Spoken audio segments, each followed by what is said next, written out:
is what Charity have emphasized. I'm an administrator in the USP Kenya group, and we have very many charities,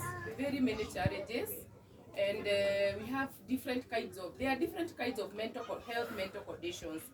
I know teachers, they usually go through that training. Lazima ujue akili ya mtu ndio ukue mwalimu. Lazima ujue akili ndio ujue kuhandle huyo mtoto.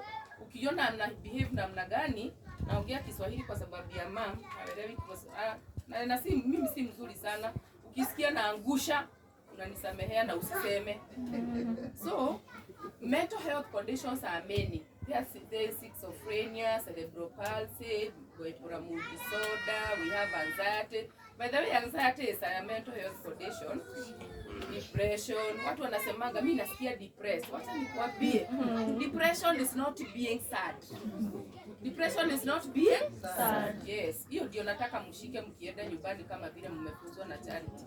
Depression is not being sad. I'm very sorry my chair. God, I've forgotten my chair lakini nitamuita mahali. Si sawa chair ready. Nitakuita mahali unakata keki. Depression is not being sad. Depression is a mental health condition where you become sad, extremely sad for more than a week. You don't want to wake up. You don't want to go to the toilet. You don't want to eat. You don't want to shower. You don't want to talk to anybody. You don't want to see the light. You just want to stay in darkness. That is what we call depression. So usikawai ambia mtu, leo mimi nasikia niko depressed. Hakuna kitu kama hiyo, my dears. It is a mental health condition. And people go through depression and some people do not understand.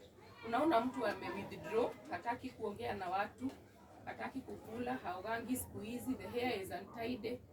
And depression brings suicide ideation. For those who have mental health conditions can tell you, instead of going through depression, you better die. You better die instead of going through depression. And what I want to say is, if you have a person in your family, in your circles of friendship, and you know that person has a mental health condition, please start loving that person. Because we are all candidates. We are all candidates. Today, you can lose your parent, you can lose your husband, you can lose your sister, your brother. And if you are not affected, you are indirectly affected. And I want to say this. Love that person you are seeing going through mental health charities, because you never know in which office you might knock tomorrow and fight that person, or fight the kid or the sibling or the whoever. Okay? Yeah, so tusitwatenge. Although kuna wengine unawapata kwa street, they are picking rubbish, they are dirty and all that. That person is not very sick. Ni vile tu hajapata mtu wa kumshika mkono, ampeleke hospitali, apewe dawa, aendelee na maisha. Sawa sawa? Yes. So I am a mental health advocate. I do advocacy through YouTube. I'm a YouTuber. I have my own channel, Peris Ndung'u. You can follow me. And I like being a voice for the voiceless. Together with the Charity, Victor, Samuel. You came with a friend there. I don't know him. I will know him later. Yeah, I will have to know him. Yeah, where is Ian? Ian alienda wapi? He got lost. Lakini alikuja mapema, alikuja mapema sana. Yes. So we are all administrators in the USP Kenya group, and we are all advocates of mental health. More to that, I'm a trained counselor. I do counseling both to children and their parents.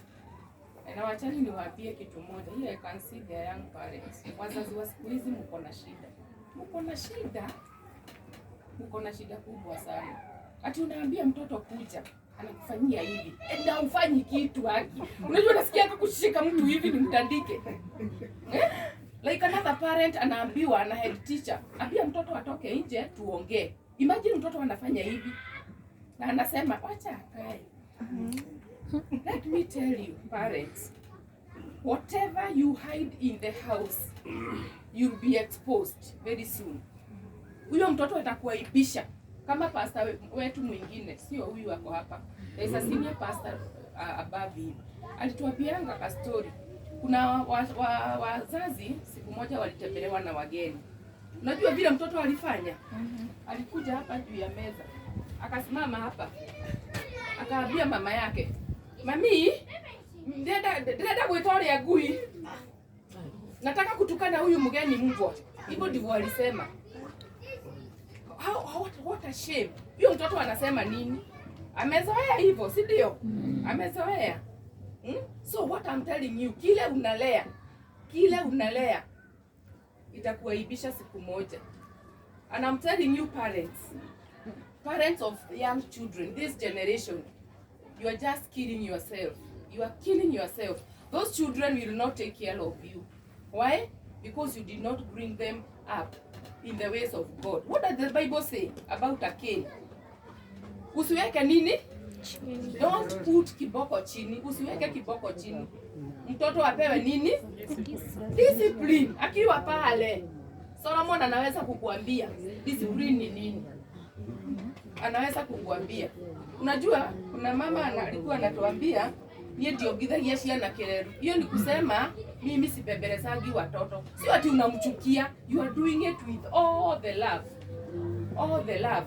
Na unamgoba kiboko ukimrudisha nyumbani. So, I'm talking to young parents and young parents to be, please discipline your children. Not when they are old, when they are very young. Hata sijui hiyo ilitoka wapi. Happy birthday to me. Hata MC alikuwa sasa hii masomo leo ni mazuri leo. Yeah, so what I'll say about my life is that I want to appreciate two people who have been very, very supportive to me. One, I'll support my mother because she gave birth to me and she brought me. Alikuwa naturarua. Alikuwa naturarua. Ati kuna ingine nilirarua sitawahi sahau. Huku kuchunwa huku iko inaitwa gosha. Namuona hapo amezeeka. I appreciate my mother because I am what I am because of her. Yes. If she did not cane me or she did not discipline me, I could not be a teacher. Yes. Secondly, I want to appreciate my sister. My sister took me when I was 6 years old. She brought me up. We walked with her a long journey. Hata wakati nilitoka kwake nikaenda boarding school, she still followed me up. Nikaenda college, bado alinifuata, better late than never, Teacher Rose. Nikaenda college.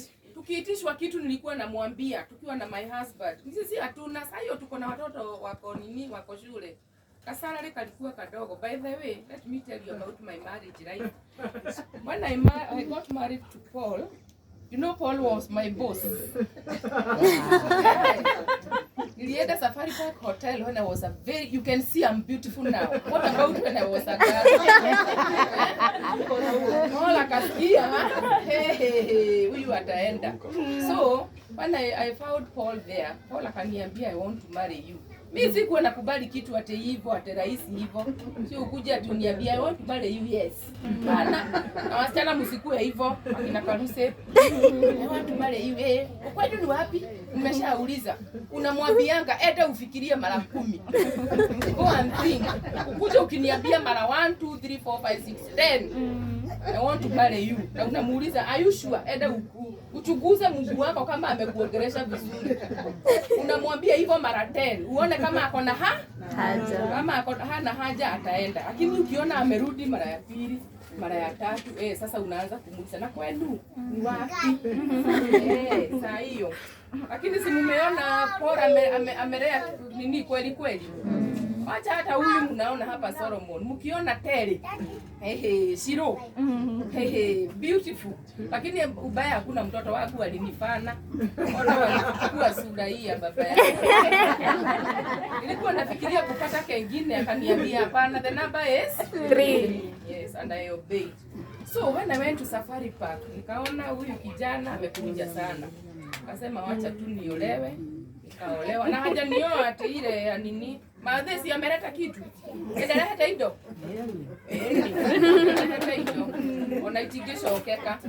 So I also want to appreciate Paul for studying alongside me. What I appreciate Paul for, I'll say it here today.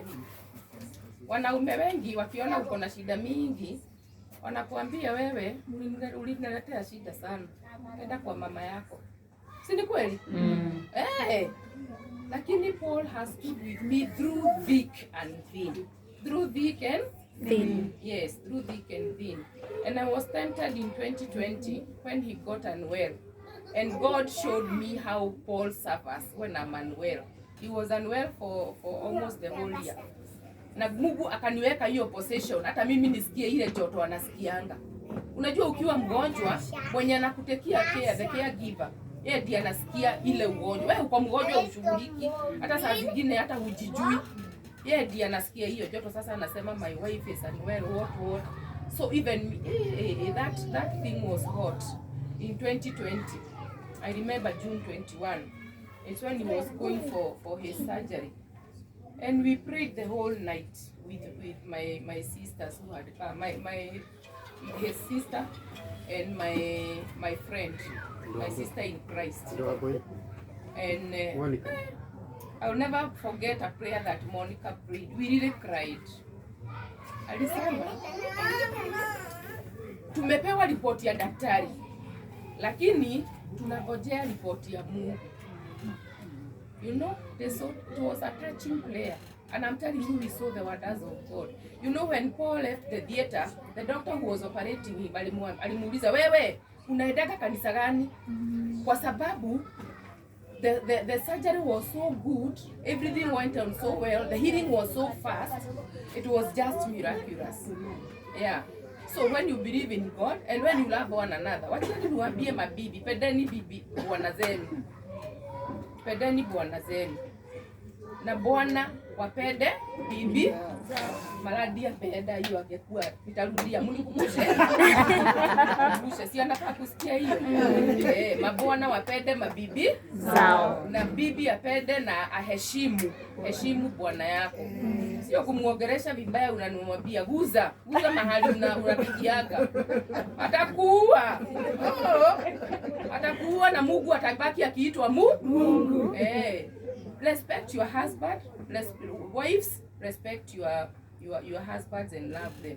Because I'm telling you, wacha hao watu wanawaambianga ati muache. Unajua anakwambia umuache afanye nini? Arudi kwako. Anagojea utoke kwako. And I'm talking here to even the ones who are not married. Mtu utamwambia bwana yangu ananifanya hii na hii na hii. Anakwambia noge kwa huo, nawe kwa huo gai kone nie. Anakwambia hivyo utoke kwako. Na unajua ako kwake. Labda kwake kuko moto kuliko kwako. Anataka utoke arudi. And those things happen. So we have seen sisters getting married to their sisters' husbands. Ama hamjaona? Me have a neighbor at home. Sister yake aliolewa na bwana ya sister yake. And that is an abomination even in the eyes of God. I have a sister-in-law who is married to our cousin now. Aliacha bwana yake akaenda kwa cousin yetu. Si unaona watu ni kama wamekuwa, hata sitasema wazimu kwa sababu itakuwa najitukana. Unajua watu wamekuwa ni kama they are sick in the brain. Abomination of things. So wives, respect your husbands. Those who don't have, pray.